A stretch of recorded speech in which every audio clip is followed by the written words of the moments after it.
Hey there, you're looking kind of cute. Don't forget to subscribe and check out all my other socials. Enjoy. The spreadsheet looked like a mess of numbers. David felt dizzy again. He grabbed the edge of his desk. His knuckles turned white against the dark wood. His heart beat hard in his chest. He had felt this way for 3 months. "Are you okay, Davidson?" Marcus, who worked in the corner office, spoke. David tried to breathe slower. He fixed his navy tie and turned in his chair. "I'm fine, I just need some coffee." Marcus stood in the doorway. His gray suit looked perfect, like always. "You've been looking tired lately. Is everything okay at home?" Home, the empty townhouse with its echo of footsteps, and the phantom scent of jasmine perfume in the master bedroom. David managed what he hoped passed for a casual shrug. "Adjustment period. You know how it is." But Marcus didn't know.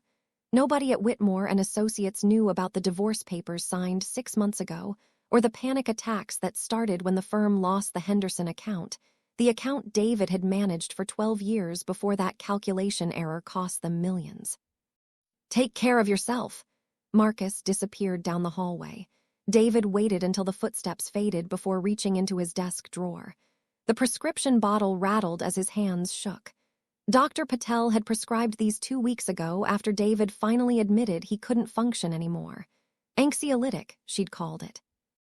A new medication, highly effective for severe anxiety disorders. He dry-swallowed 2 pills and returned to the spreadsheet. The numbers gradually sharpened into focus. His breathing steadied. By lunch, the vice grip around his chest had loosened enough that he could eat half a sandwich without feeling like he might choke. The medication worked. That was all that mattered. 3 weeks passed in a blur of client meetings and financial reports. The panic attacks retreated to manageable tremors. David even slept through the night occasionally, though he still reached across the bed sometimes, fingers finding only cold sheets. The first sign something was different came on a Tuesday morning.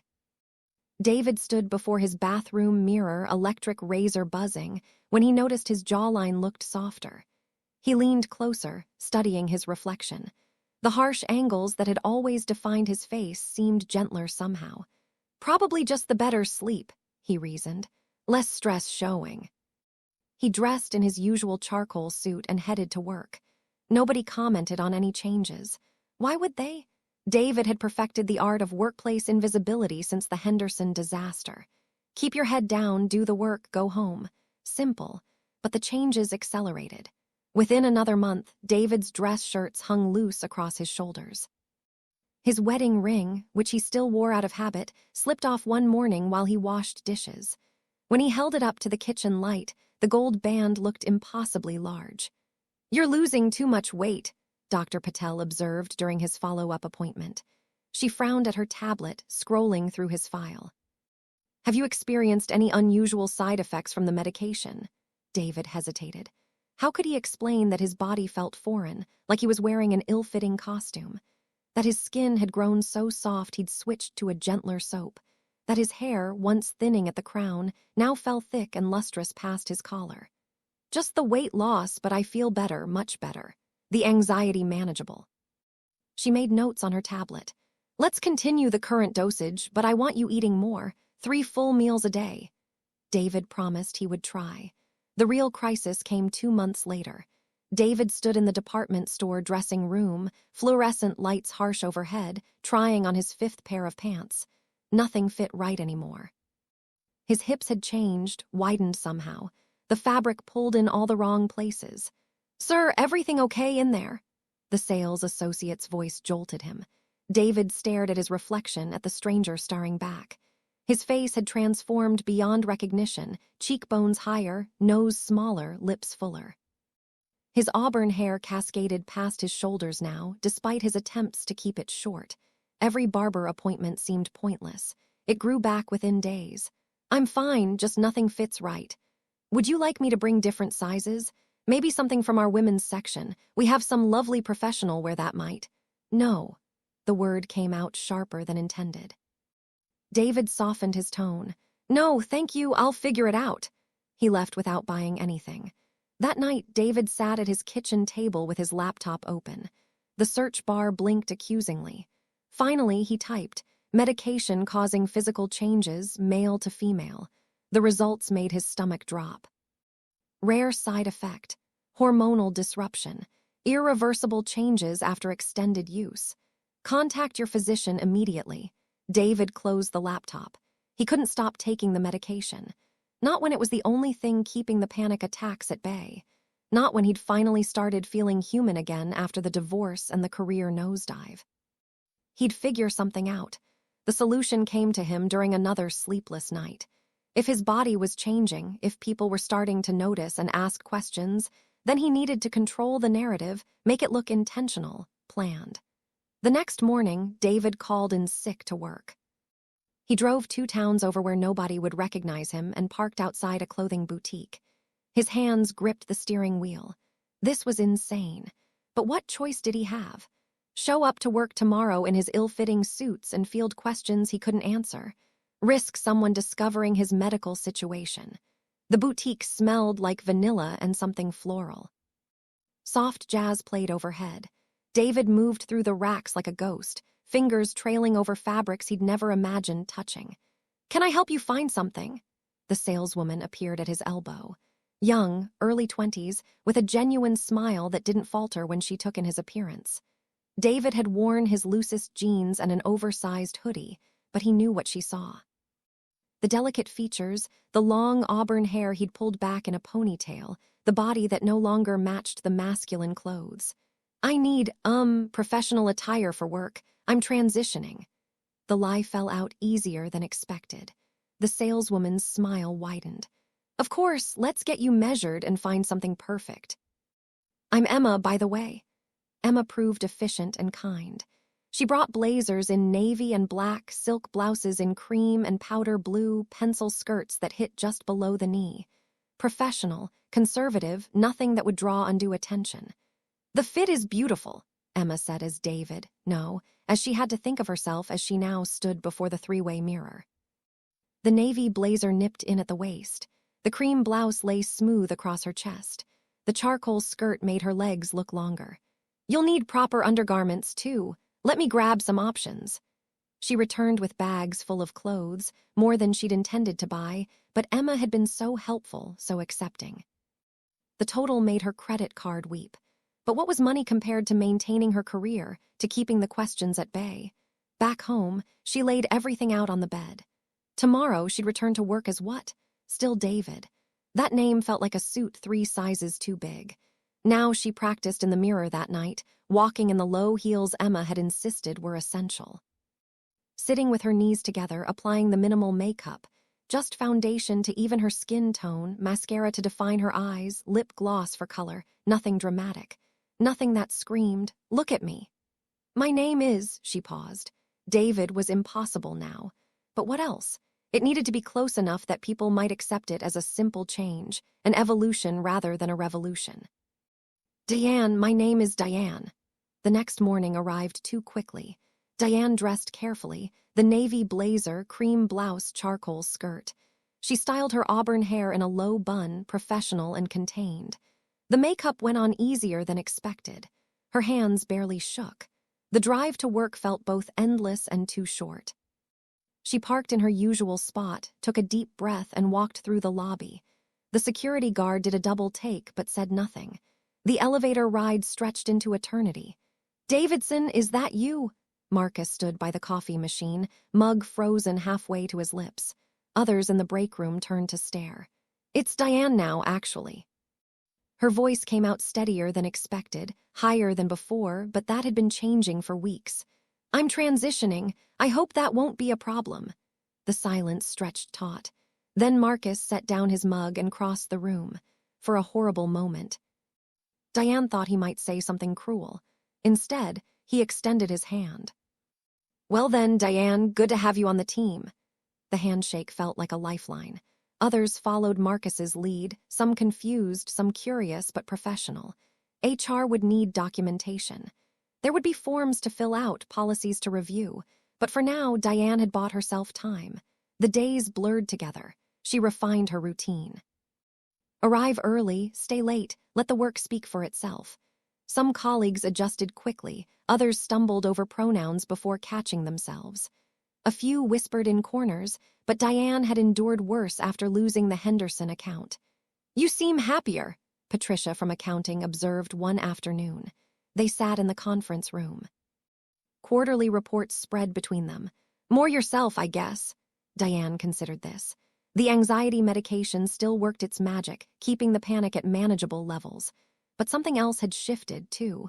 The constant feeling of wrongness, of wearing a costume that didn't fit, that had faded. "I suppose I am."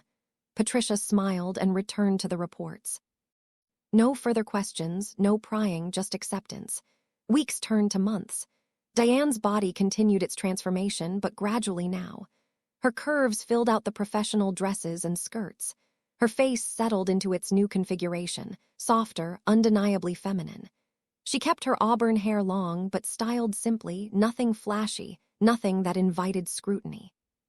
The legal name change went through without fanfare. New driver's license, updated email signature, fresh business cards. David Morrison ceased to exist in any official capacity. Diane Morrison took his place. "I've been meaning to ask," Dr. Patel said during a routine checkup. "You mentioned transitioning to your colleagues. Is that how you identify now as transgender?" Diane sat on the examination table, paper crinkling beneath her. She wore a simple black dress today, comfortable flats. Her reflection in the wall mirror showed a professional woman in her 40s. Nothing remarkable, nothing that would turn heads. "I suppose I am. The medication, it changed things. Brought them to the surface. Maybe the side effects you experienced are extraordinarily rare. Less than 0.001% of patients. I should have caught it sooner. But you would have taken me off the medication." "Yes, and the anxiety would have returned." Dr. Patel set down her tablet. "There are other medications, other treatments, but none that worked like this one did.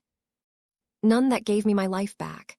They looked at each other across the small room, doctor and patient, two women navigating the complexities of modern medicine. "Do you want to stop taking it? The physical changes have likely plateaued by now, but—" "No." Diane smoothed her dress over her knees. "No, I don't want to stop." "Then we continue." "But I'm adding hormone levels to your regular blood work. We need to monitor everything closely." Diane agreed. What else could she do? The first-year anniversary of starting the medication passed without fanfare.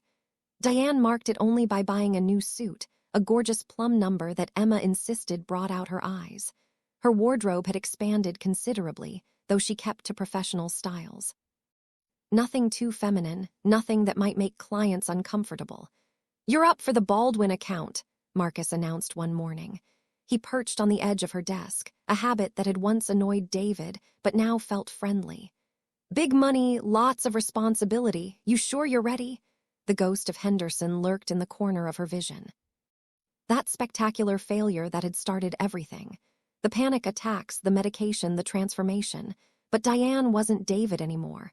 That scared, crumbling man had dissolved like sugar in rain. "I'm ready." She got the account. The presentation went flawlessly. The clients, a married couple nearing retirement, responded well to her careful explanations and conservative projections. Mrs. Baldwin even complimented her watch, a delicate silver piece Diane had bought to replace the chunky sports watch David had worn. "You've really turned things around," Marcus said afterward. They sat in his office, afternoon sun streaming through the windows. "After Henderson, I worried we might lose you." "That was a different person." Marcus studied her, really looked, maybe for the first time since she'd walked into the break room in that navy blazer and charcoal skirt. "Yes, I suppose it was." The conversation might have gone deeper, but Diane's phone buzzed. A client emergency. Numbers to crunch, calls to make. She excused herself and dove back into work, grateful for the distraction. Her personal life remained sparse. The townhouse echoed less now. She'd redecorated, adding color and warmth David had never bothered with, but evenings still stretched long and quiet. Dadding felt impossible. How could she explain her situation? The medication, the changes, the careful construction of Diane from David's ruins. "You should come out with us," Patricia suggested one Friday. "Just drinks, nothing crazy." Diane hesitated. Social situations beyond work functions made her nervous. Too many variables, too many chances for the carefully maintained facade to crack. Just think about it, Patricia added. You can't live at the office forever. But Diane could and did. Work provided structure, purpose, a reason to maintain the professional appearance that had become her armor. Weekends she spent reading financial journals and preparing for Monday meetings. If loneliness crept in during the small hours, she pushed it aside. Better alone than exposed. The second anniversary arrived with spring rain. Diane sat in Dr. Patel's office for her regular checkup. Blood work results spread across the desk. Your hormone levels have completely stabilized. Estrogen and testosterone in typical female ranges. How do you feel? Fine, good. The anxiety is still managed. And physically, Diane considered. Her body had found its equilibrium months ago. The extreme changes of the first year had given way to simple existence. She was just a woman now, nothing more complicated than that. No complaints. Dr. Patel made notes. Have you considered additional steps? Some trans women choose to pursue surgeries or… No. The word came quick and firm. This is enough, I'm complete. And she was. The thought of more changes, more alterations made her skin crawl. She'd found balance in this new form. Why risk disturbing it? Of course, just wanted to make sure you knew the options. They scheduled the next appointment. Diane gathered her purse, a practical leather bag in chocolate brown, and headed for the door. Diane, she turned back. I'm glad the medication helped despite the unusual circumstances. So am I. The drive home took her past the old places, the restaurant where David had taken his wife for anniversaries, the park where they'd walked on Sunday mornings, the jewelry store where he'd bought the ring that now sat in a box in the back of a drawer, too small for even her delicate fingers. But those memories felt like scenes from a movie watched long ago. David's life, David's choices, David's failures. Diane had her own life now, smaller perhaps, quieter, but hers. The Baldwin account flourished under her management. Other opportunities followed. The partners noticed. Her salary crept upward. She bought a new car, nothing flashy, just reliable. A sedan in midnight blue that matched her favorite blazer. You've become our secret weapon, Marcus joked during a team meeting. Clients love you. You have this way of making them feel heard. Maybe because Diane understood transformation, understood the terror of watching yourself become unrecognizable. She could sit across from confused retirees and explain complex financial instruments with patience born from her own metamorphosis. The third anniversary passed, then the fourth.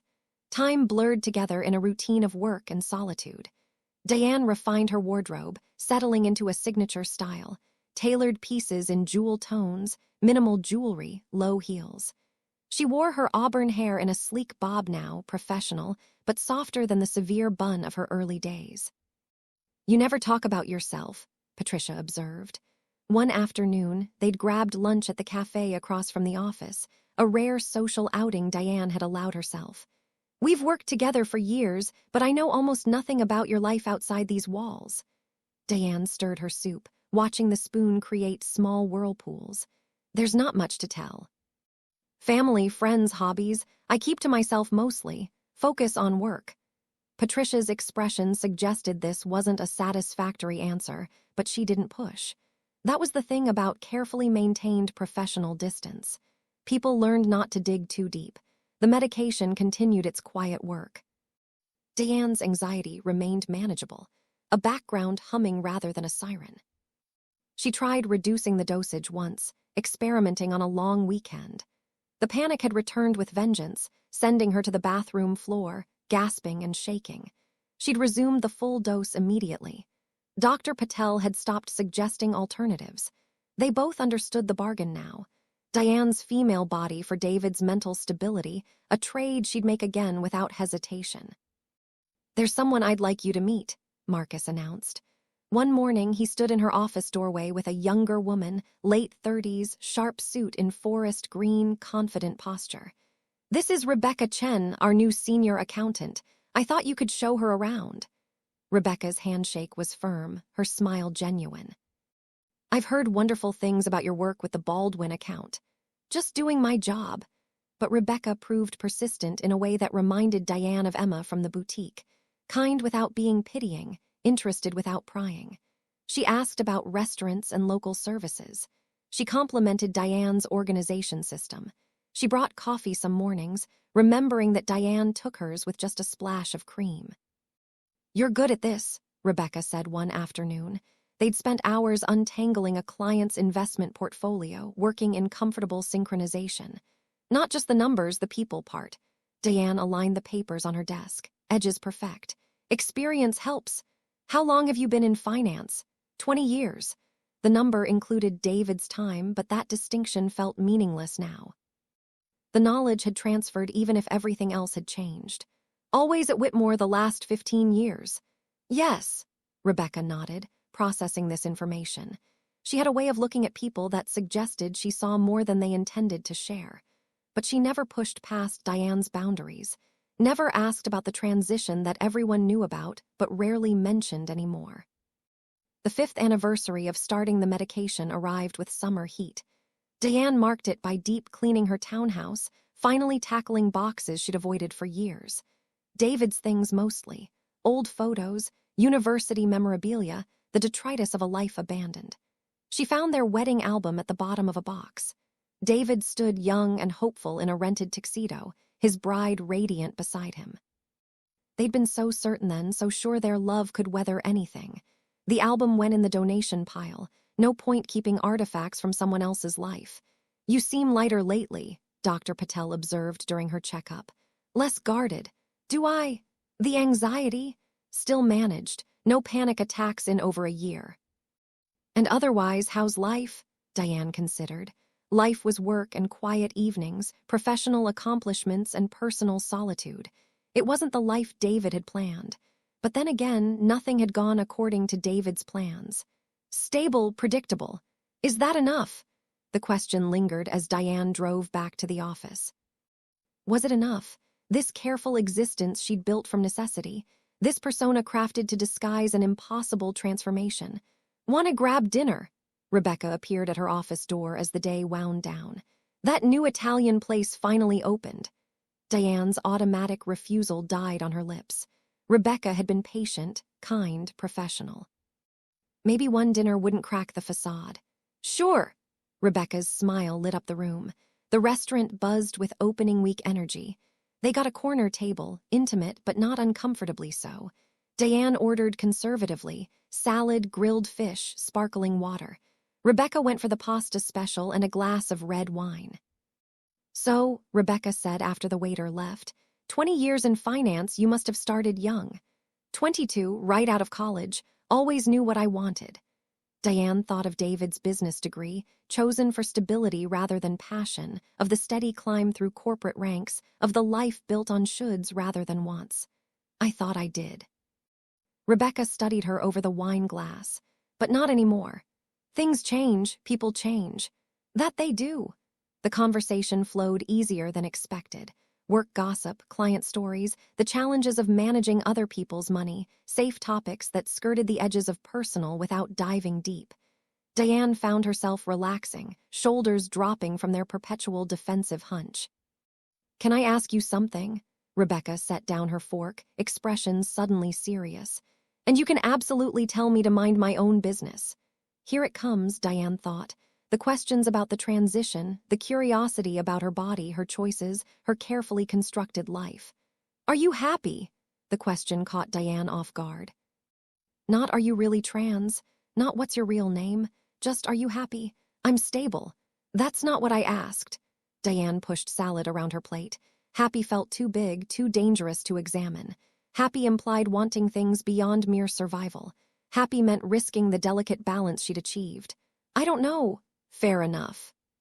Rebecca returned to her pasta. "For what it's worth, you seem like someone who deserves happiness, whatever that looks like for you." They split the check, professional to the end.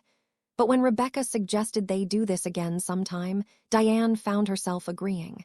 The dinners became weekly, then twice weekly. Always after work, always somewhere public, always with the pretense of professional networking. But gradually, imperceptibly, something shifted. "You're different around her," Patricia observed. She'd caught Diane actually laughing at something Rebecca had said in the break room. "More yourself." Diane wanted to protest that she was always herself, that the careful construction of the past 5 years was herself. But the words felt hollow. Who was she really? The anxious man who'd started medication to survive, the woman who'd emerged from pharmaceutical chaos, or someone else entirely still becoming. "We're friends," Diane said finally. "Just friends." Patricia's expression suggested she wasn't buying it, but she let the subject drop. The 6th anniversary approached with autumn colors. Diane stood before her bathroom mirror, studying the woman reflected there.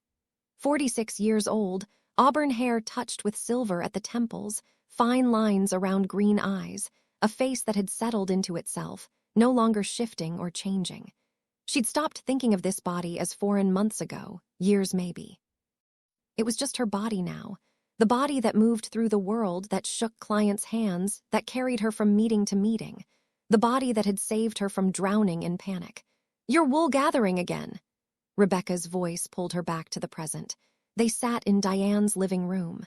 Financial reports spread across the coffee table. Working from home on weekends had become their habit. More comfortable than the office, more productive than restaurants.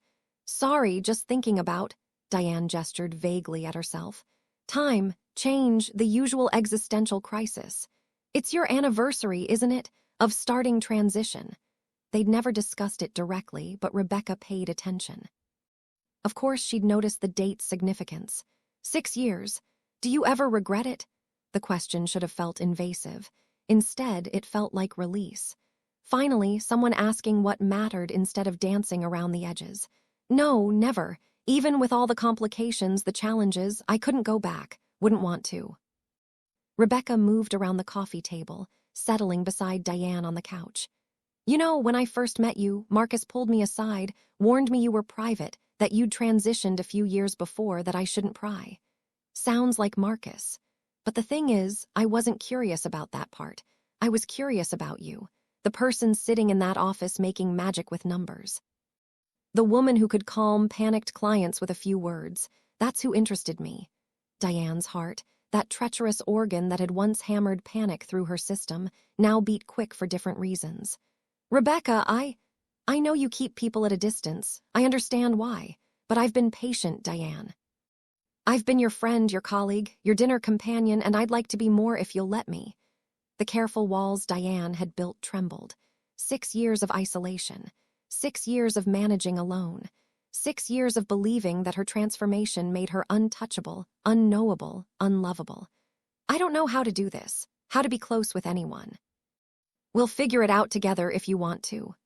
Diane thought of David's marriage built on expectations and shoulds, of the divorce that had shattered more than legal bonds, of the medication that had transformed everything, including the possibility of love. "I want to." Rebecca's kiss was gentle, questioning. Diane answered, with 6 years of loneliness finally breaking free. They took it slow, coffee dates that weren't about work, weekend walks through the park, movies at Rebecca's apartment, cuddled on the couch like teenagers, each step careful but certain. "I need to tell you something," Diane said one evening. They'd been officially dating for 2 months. The secret felt too heavy to carry any longer. "About how this all started, about the medication." Rebecca listened without interrupting as Diane explained everything. The panic attacks after Henderson, the prescription that had changed more than brain chemistry, the gradual transformation that had forced her hand, the choice to present as trans rather than explain the impossible. "So you didn't always feel female before the medication." "I don't know, maybe I did and never admitted it. Maybe the medication just revealed what was already there, or maybe it created something entirely new. I've stopped trying to untangle it." "But you're happy now, living as Diane?" "Yes, completely. This is who I am now, who I want to be." Rebecca took her hands. "Then that's all that matters. The how and why, that's just backstory. You're the person I fell in love with, present tense." Love. The word hung between them, bright and terrifying. "You love me. Have for months. Probably since you explained derivative markets while eating takeout Chinese. You had this look of total concentration, and I thought, I want to know everything about this woman, even the complicated parts, especially those." The 7th anniversary passed in a blur of happiness. Diane had moved some clothes to Rebecca's apartment. Just a few pieces, work outfits for mornings when she stayed over. They maintained separate spaces still, but the boundaries blurred more each week. "The partners want to promote you," Marcus announced one morning. "Senior account manager, your own team, corner office, the works." Diane stared at the offer letter. The salary made her eyes water. Recognition for 7 years of rebuilt life. "This is what you wanted, isn't it?" Marcus asked when she didn't immediately respond. "What, David, what you've been working toward?" That was the question. What did Diane want? Not what David had wanted before everything changed. Not what necessity had demanded during the transformation. What did she want now? "Can I think about it?" "Of course, take your time." She discussed it with Rebecca that night. The promotion would mean longer hours, more responsibility, less time for the life we're building together. "What does your gut say?" Rebecca asked. "That I've been hiding in work for 7 years, using it as a shield, and maybe I don't need that shield anymore." "Then you have your answer." Diane took the promotion, but negotiated boundaries. No more 60-hour weeks. No more weekend emergencies unless absolutely necessary. The partners, surprised but accommodating, agreed. "You've changed," Patricia observed at Diane's promotion celebration. The conference room hummed with colleagues toasting her success. "Good change, you seem whole." Diane found Rebecca in the crowd, caught her eye across the room. "I am." The 8th anniversary arrived with a question. "Move in with me," Rebecca said over breakfast.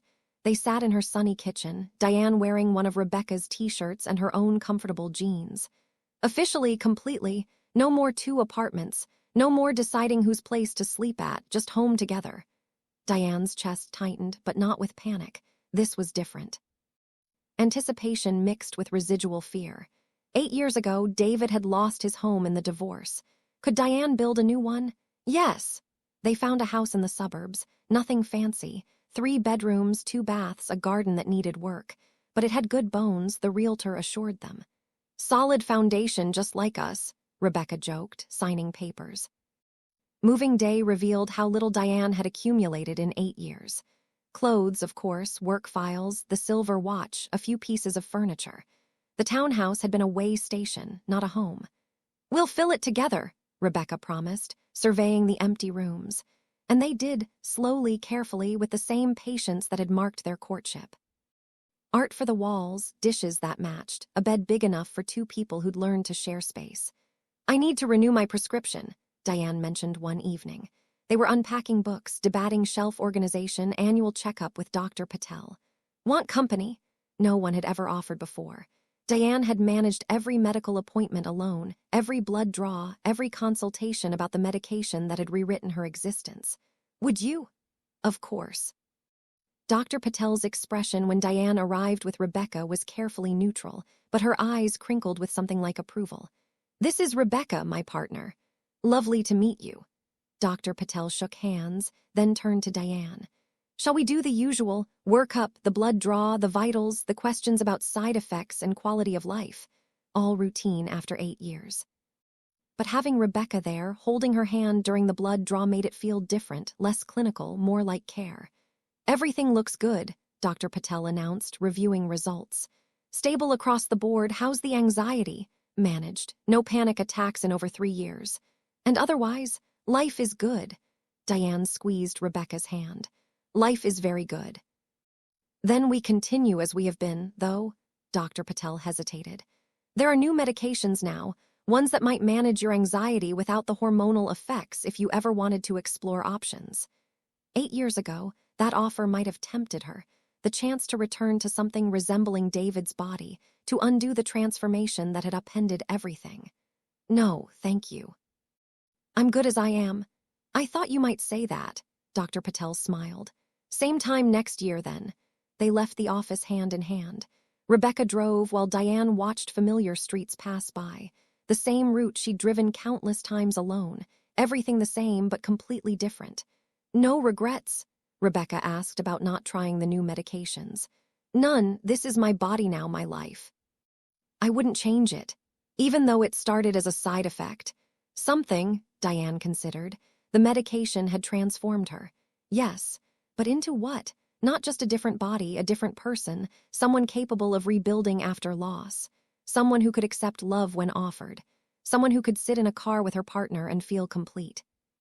The best things in life are often The 9th anniversary passed quietly.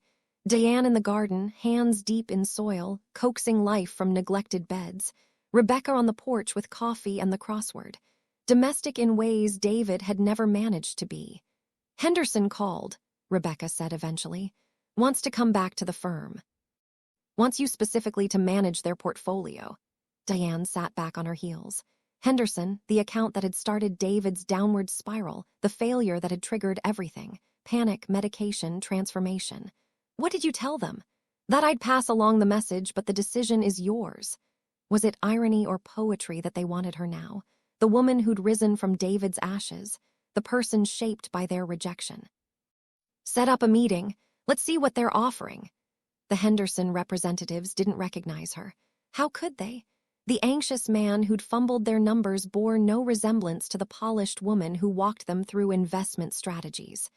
Diane felt David's ghost in the conference room, but didn't let it rattle her. We made a mistake, the CEO admitted afterward. Letting you go, we'd like to make it right. That was a different person, a different time. Still, we'd like you back. Diane named a figure that would have made David choke. They agreed without hesitation. Thanks for watching. Don't forget to check out my other socials if you want more content, early access, behind the scenes, and more. All links down below.